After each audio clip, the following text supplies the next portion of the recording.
इस कहानी की शुरुआत में हम मेरिडा नाम की एक राजकुमारी को देखते हैं। मेरिडा को इसके पापा तीरंदाजी सिखाते हैं, लेकिन मेरिडा की माँ एलिनोर को ये सब पसंद नहीं है। वो नहीं चाहती है कि मेरिडा कोई हथियार उठाए। एलिनोर मेरिडा को हर बात पर रोकती टोकती रहती है और ये ना तो इसे जोर से हंसने देती और ना ही ज्यादा मस्ती करने देती है। मेरिडा को इसकी माँ के सामने कई सारे नियम को फॉलो करने होते हैं, लेकिन एक दिन ऐसा भी आता है जिस दिन मेरिडा को राजकुमारी नहीं बनना होता है। ना कोई नियम ना कोई बंदिशें। इस दिन मेरिडा अपनी इच्छा के अनुसार कुछ भी कर सकती है और कहीं भी जा सकती है।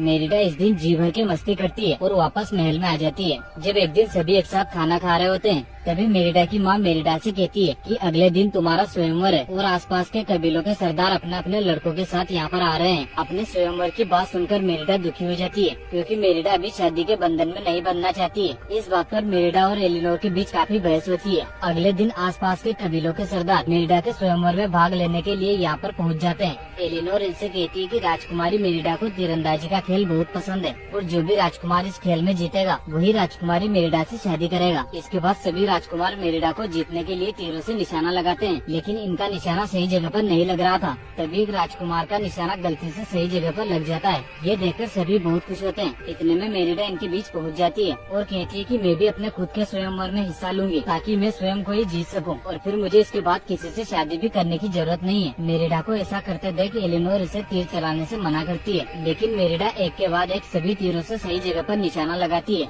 मेरिडा की इस हरकत को देख एलिनोर इस पर बहुत गुस्सा होती है और फिर मेरिडा और एलिनोर के बीच बहुत देर तक बहस होती है। मेरिडा गुस्से में आकर एक कपड़े पे बनी इनकी तस्वीर को चीर देती है। ये देखकर एलिनोर मेरिडा से तलवार छीनकर फेंक देती है और इसके धनुष को भी जला देती है। मेरिडा इस बात से बहुत दुखी हो जाती है और ये नाराज होकर यहाँ से भाग जाती है। मेरिडा अपने घोड़े पर बैठकर जंगल की तरफ भागने लगती है और आगे जाकर मेरिडा पत्थरों से बने एक सर्कल के बीच में जाकर गिर जाती है। तभी यहाँ पर इसे कुछ जादुई जुगनू दिखाई देते हैं जो मेरिडा को एक रास्ता दिखा रहे थे। मेरिडा इन्हें फॉलो करते हुए आगे बढ़ती है और आगे जाकर इसे यहाँ पर एक कुटिया दिखाई देती है। जब मेरिडा इसके अंदर जाती है तो इसे इसके अंदर कई सारी लकड़ी की चीजें दिखाई देती है। तभी इसे यहाँ पर एक बूढ़ी औरत भी मिलती है। ये औरत एक जादूगरनी थी। मेरिडा इससे कहती है कि मुझे एक जादुई मंत्र सीखना है जिससे मैं अपनी माँ की सोच को बदल सकूं और इससे मेरा नसीब भी बदल जाएगा। इसके बाद बूढ़ी औरत इसके सामने कुछ मंत्र बोलती है और अपने जादू से एक मिठाई का टुकड़ा तैयार करके मेरिडा को देती है। मेरिडा इस बूढ़ी औरत की पूरी बात सुनी मिठाई को लेकर यहाँ से चली जाती है। जब मेरिडा अपने घर आ जाती है तो एलिनोर मेरिडा को देखकर बहुत खुश होती है और इससे माफी भी मांगती है। मेरिडा अपनी माँ की सोच को बदलने के लिए इसे मिठाई दे देती है और कहती है कि ये मैंने खास आपके लिए बनाई है। इसके बाद एलिनोर इसमें से थोड़ा टुकड़ा खा लेती है और यहाँ से सभा में जाने लगती है। तभी अचानक से एलिनोर को चक्कर आने लगते हैं। इधर मेरिडा के पापा एक भालू के पुतले पर तीर चलाकर खुश हो रहे थे, क्योंकि मेरिडा के पापा और एक भालू की आपस में दुश्मनी है और ये उस भालू को मारना चाहते थे। इधर मेरिडा अपनी माँ को लेकर एक रूम में जाती है और मेरिडा बार बार अपनी माँ से पूछती है कि आपका मेरी शादी को लेकर विचार बदला है या नहीं। तभी मेरिडा की माँ पलंग से दूसरी तरफ गिर जाती है और जब मेरिडा इसे उठाने के लिए जाती है तो ये देखती है कि इसकी माँ तो एक भालू बन गई है। ये देखकर मेरिडा बहुत डर जाती है। एलिनोर को समझ नहीं आता है कि मेरिडा मुझे देखकर क्यों डर रही है और फिर जब एलिनोर भी आईने में देखती है तो इसे पता चलता है कि ये एक भालू बन गई है। अपनी ऐसी हालत देखकर एलिनोर काफी परेशान हो जाती है और ये जोर जोर से चिल्लाने लगती है। इधर इसके चिल्लाने की आवाज मेरिडा के पापा भी सुन लेते हैं और ये समझ जाते हैं कि महल के अंदर जरूर कोई भालू है, तो फिर ये सब इसे ढूंढने लगते हैं। इधर मेरिडा अपनी माँ से माफी मांगती है और इससे कहती है कि अगर आपको पापा ने इस हालत में देख लिया तो वो आपको मार देंगे, इसलिए अब हमें यहाँ से छुपकर निकलना होगा। मेरिडा अपनी माँ को अपने पापा से बचाते हुए महल से बाहर निकाल लेती है और जंगल की तरफ बढ़ती है। ये दोनों वापस से उन्हीं पत्थरों के सर्कल में पहुंच जाती है। मेरिडा अपनी माँ को लेकर उसी बूढ़ी औरत के पास जाना चाहती थी, लेकिन इसे यहाँ पर वो जादुई जुगनू दिखाई नहीं देते। मेरिडा अपनी माँ को सारी बात बताती है, जिसके बाद एलिनोर एक रास्ते पर आगे की ओर बढ़ती है और फिर थोड़ा आगे जाने के बाद मेरिडा को वो कुटिया दिख जाती है जिसके अंदर इसे वो बूढ़ी औरत मिली थी। लेकिन जब मेरिडा इसके अंदर जाती है तो इसे यहाँ पर कोई नहीं मिलता है। तभी कुछ देर के बाद इन्हें एक बर्तन से उस बूढ़ी औरत की परछाई नजर आती है। मेरिडा जल्दी से इसके पास जाती है और इसे अपनी माँ को ठीक करने की बोलती है। बूढ़ी औरत मेरिडा को एक मंत्र बताती है और कहती है कि जैसे ही दूसरा सूर्योदय होगा तो तुम्हें अपनी उस तस्वीर को सील कर इनके पास रखना है और उसी समय तुम्हें इस मंत्र को बोलना है, और अगर तुम ऐसा नहीं कर पाई तो तुम्हारी माँ हमेशा के लिए बालू बन जाएगी। इतना कहकर बूढ़ी औरत यहाँ से गायब हो जाती है। इसके बाद जब मेरिडा की माँ को भूख लगती है तो मेरिडा इसके लिए नदी से मछलियाँ पकड़ती है और अपनी माँ को खिलाती है। मेरिडा और एलिनोर दोनों मछलियाँ पकड़ती है और यहीं पर खूब सारी मस्ती करती है। फिर जब रात होने लगती है तो मेरिडा अपनी माँ से कहती है कि हमें वापस महल में चलना होगा और अपनी उस फटी तस्वीर को सीलना होगा। इसके बाद दोनों एक गुफा के रास्ते से महल के अंदर पहुँच जाती है। इधर कबीले के सरदार और मेरिडा के पापा के बीच बहस हो रही थी और मेरिडा और इसकी माँ को भी इसी रास्ते से होकर अपने रूम में जाना था।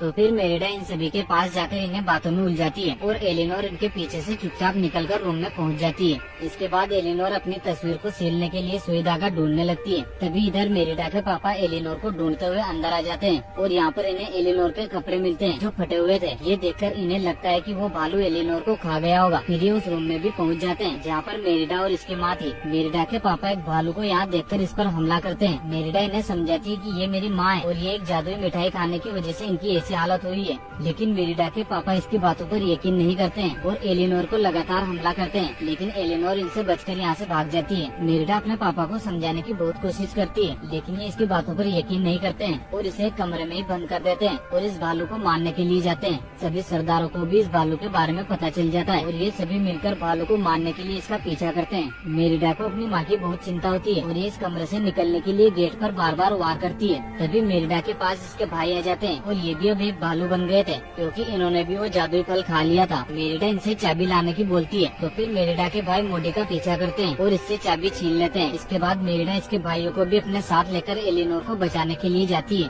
और ये रास्ते में इस तस्वीर को भी सील कर जोड़ देती है। इधर एलिनोर इन लोगों से बचते हुए जंगल में भाग रही थी लेकिन फिर ये इसे घेर लेते हैं और इस पर रस्सी फेंककर इसे पकड़ लेते हैं। मेरिडा के पापा अपनी तलवार से जैसे ही इसे मारने लगते हैं तभी मेरिडा यहाँ पर आ जाती है और अपने पापा से लड़कर इन्हें रोक देती है और इतने में यहाँ पर मोर्डू नाम का वो भालू भी आ जाता है जिससे मेरिडा के पापा की कई सालों की दुश्मनी थी। सभी लोग एक साथ मिलकर इस भालू पर हमला करते हैं लेकिन इस भालू को इनके वार से कुछ भी फर्क नहीं पड़ता है और जब मेरिडा भी इस पर तीर चलाती है तो भालू मेरिडा को भी दबोच लेता है और जैसे इसे मारने लगता है तभी मेरिडा की माँ एलिनोर इस भालू पर हमला कर देती है और इसके साथ फाइट करने लगती है। लेकिन ये भालू इतना ताकतवर था कि एलिनोर भी इसे हरा नहीं पा रही थी और जब ये भालू एलिनोर को एक पत्थर पर फेंकता है तो एलिनोर देखती है कि इस पत्थर पर दरार हो गई है। ये देखकर एलिनोर भालू को इस पत्थर के पास लेकर आती है और इसे बार बार इस पत्थर की ओर धकेलती है लेकिन भालू एलिनोर को फिर से दूर फेंक देता है और जैसे ही इन्हें मारने के लिए आगे बढ़ता है तभी ये पत्थर इसके ऊपर गिर जाता है और ये भालू यहीं पर मर जाता है। तभी मेरिडा देखती है कि दूसरा सूर्योदय भी होने वाला है तो फिर मेरिडा जल्दी से उस तस्वीर वाले कपड़े को अपनी माँ के ऊपर डाल देती है और बूढ़ी औरत के द्वारा बताया गया मंत्र बोलने लगती है। लेकिन काफी देर हो जाने के बाद भी एलिनोर वापस से इंसान नहीं बनती है। मेरिडा ये देखकर चिंतित हो जाती है क्योंकि अब उसे लग रहा था कि इसकी माँ हमेशा के लिए भालू बन गई है। मेरिडा अपनी माँ को गले लगाकर रोने लगती है और इससे बार बार माफी मांगती है। तभी सूरज की धूप धीरे धीरे यहाँ पर आती है और जैसे ही एलिनोर के ऊपर धूप पड़ती है तो ये फिर से एक इंसान बन जाती है। मेरिडा अपनी माँ को देखकर बहुत खुश होती है और अब इसी के साथ ये कहानी भी यहीं खत्म हो जाती है। आपको ये स्टोरी कैसी लगी कमेंट में जरूर बताना और ऐसी मजेदार स्टोरी के लिए चैनल को सब्सक्राइब करना मत भूलना। मिलते हैं किसी दूसरी स्टोरी में, तब तक के लिए बाय।